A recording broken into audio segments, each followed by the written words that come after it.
Yeah, absolutely. Good morning. I think that the key thing to look for is what kind of volumes are we going to be seeing in terms of whether this bounce that we saw yesterday has any legs. It's very, very important to gauge whether this the volumes start to pick up, as well as the macro data. You were mentioning just a few seconds ago how weak economic data has been in the Eurozone.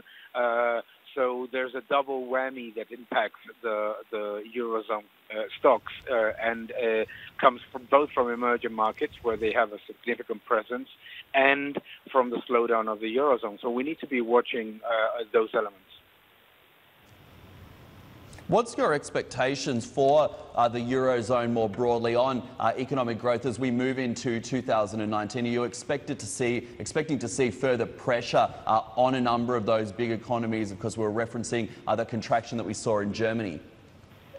Yes, our expectations for the Eurozone for next year are slightly below consensus. We think that both Italy, Germany, and France will grow below the estimates that we are seeing in the main numbers from consensus. We also think that there is a significant chance that Spain, Italy, and Portugal post significantly lower levels of growth. So in all, we expect next year to be around 1.6, 1.5% growth for the Eurozone as a whole.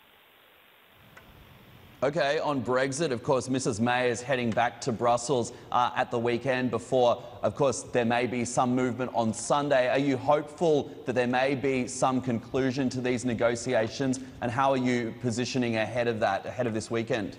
We believe that the market is already discounting a hard Brexit, and the pound is reflecting that, but we are quite optimistic about the outcome of a negotiation. Gilts are showing quite a relevant level of strength. And additionally, what we believe is that although the process will likely be prolonged, and it's very likely that we have a much more complicated outcome, and that this deal, as we have seen it, will not go through, what is at least it is, let's say, a starting point. And I think that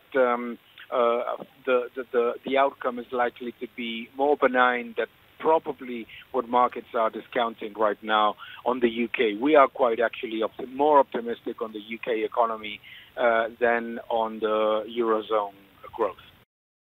Hey everybody, it's Hadley Gamble from our new CNBC Middle East Bureau in Abu Dhabi. Thanks for stopping by. Now, to watch more, you can try one of the videos that just popped up on your screen. And don't forget to subscribe.